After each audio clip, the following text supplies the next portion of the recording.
করে একজনকে বিদেশে নিয়ে গেলেন এবং তাকে আপনি মাস্টার মাইন্ড বানিয়ে দিলেন এবং পরবর্তীতে উপদেষ্টাও বানিয়েছেন। এইভাবেই চলছে আমাদের এই গণঅভ্যুত্থানের দখলদারিত্ব। যে যার মতন দখল করে নিয়েছে, সবাইকে মাইনাস করে ফেলিয়েছেন। একটি গোষ্ঠী গণঅভ্যুত্থান দখল করে ফেলিয়েছে। ৭১-এর পরে একই ঘটনা ঘটেছিল। আওয়ামী লীগ শেখ মুজিবের নেতৃত্বে আমাদের মহান মুক্তিযুদ্ধ দখল করেছিল। ঠিক ২৪-এও একই কাজ হয়েছে। বৈষম্য কমে নাই কোথাও, বৈষম্য আরও বেড়েছে। আমাদের বাংলাদেশিদের সাথে বৈষম্য বেড়েছে। আমাদের দেশে যখন যে সরকার এসেছে, এটি বলতে হবে যে যারা ক্ষুদ্র নৃগোষ্ঠী বলেন বা যারা অন্য সম্প্রদায় বলেন, হিন্দু বলেন, খ্রিস্টান বলেন, প্রত্যেক সরকার কিন্তু দেশের মুসলমানের থেকে তাদের অধিকার প্রতিষ্ঠায় বেশি মনোনিবেশ দিয়েছে, কিন্তু এটি তারা স্বীকার করে না। দেখেন থানায় আপনারা খোঁজ নিয়ে দেখেন যে থানার ওসি কয়জন হিন্দু, খোঁজ নিয়ে দেখেন পুলিশের এসপি কয়জন হিন্দু, খোঁজ নিয়ে দেখেন। অথচ তারপরেও হিন্দু বৌদ্ধ খ্রিস্টান ঐক্য পরিষদ, এগুলো বৈষম্য না? মুসলমান যোগ করতে সমস্যা কোথায়? আমরা এই বঙ্গে, এই দেশে হিন্দু মুসলিম বৌদ্ধ খ্রিস্টান, যেখানে আমরা মুসলমান হওয়ার পরেও আমরা বলছি যে এই দেশের প্রত্যেক নাগরিকের সমান অধিকার নিশ্চিত করতে হবে। কয়েকজন হিন্দু ভাই এই বক্তব্য দিচ্ছে? ওই হিন্দু বৌদ্ধ খ্রিস্টান ঐক্য পরিষদের নেতারা কেন এই কথা বলছে না? কেন বলছে না যে এই দেশে প্রত্যেকটা নাগরিকের সমান অধিকার নিশ্চিত করতে হবে? ধর্মীয় পরিচয় কেন? আমরা দেশের নাগরিক, পাহাড়ি বলেন বাঙালি বলেন এই শব্দ আর থাকবে না। আমরা সবাই বাংলাদেশি। আমরা কেউ বলতে চাই না যে অমুক আদিবাসী। হ্যাঁ, আপনি বলেন বাংলাদেশের সবাই আদিবাসী। আপনি কেন পাহাড়ের মতন একটি গুরুত্বপূর্ণ জায়গা, আমাদের দেশের টোটাল 10 ভাগের 1 ভাগ, তার মানে বিশাল একটি জায়গা, আপনি শান্ত লারমার হাতে তুলে দিয়েছেন? শেখ হাসিনা নোবেল পুরস্কারের আশায় তার ভাইয়ের মাধ্যমে তিনি এই শান্তি চুক্তি তৈরি করেছিলেন এবং ওই সময় বেগম খালেদা জিয়া তিনি কিন্তু এটার প্রতিবাদ জানিয়ে লং মার্চ পর্যন্ত করেছিলেন।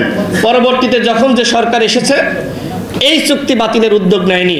অন্তর্বর্তীকালীন সরকারকে বলবো, আপনারা যেহেতু বৈষম্য দূর করতে চান, আপনারা এই চুক্তি বাতিল করুন। আওয়ামী লীগের কোনো চুক্তি আমরা মানতে পারি না। আওয়ামী লীগ বৈষম্য দূর করে নয়, বরং বৈষম্য সৃষ্টি করেছে।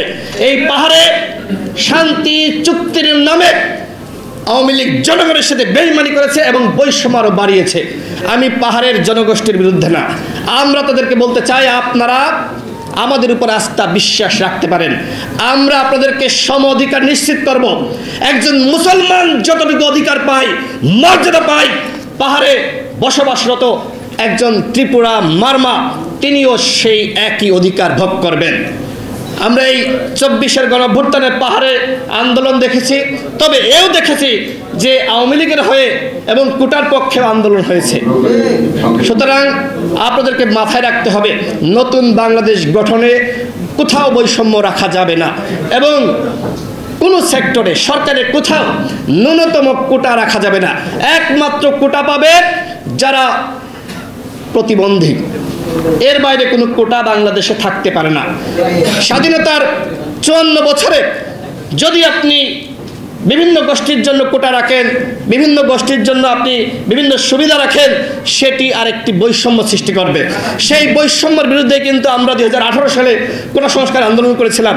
সেই 18 সালের আন্দোলনকে কেন্দ্র করেই পরবর্তীতে 24-এর গণঅভ্যুত্থান, সেই গণঅভ্যুত্থানে দেখেন কিভাবে সেই গণঅভ্যুত্থানকে দখল করা হয়েছে এবং ডক্টর ইউনূস এখন যেখানে সমতা প্রতিষ্ঠা করা দরকার ছিল তিনি সমতা প্রতিষ্ঠা করতে পারেননি।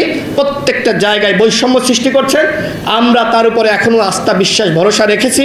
তাকে বলবো, আপনি কোনো দলের ব্র্যান্ড অ্যাম্বাসেডর হবেন না, আপনি দেশের জনগণের ব্র্যান্ড অ্যাম্বাসেডর হন। আমরা আপনার হাতে যে দায়িত্ব দিয়েছি রাষ্ট্র সংস্কারের, সেই দায়িত্ব আপনি পালন করুন। বাংলাদেশের প্রত্যেকটা দল সংগঠন আমরা আপনাকে সহযোগিতা করতে চাই রাষ্ট্র সংস্কারের জন্য। রাষ্ট্র সংস্কারের নামে কিংস পার্টি গঠন করলে বাংলাদেশের জনগণ, বাংলাদেশের রাজনৈতিক দল এবং কোনো সংগঠন সেটি মানবে না।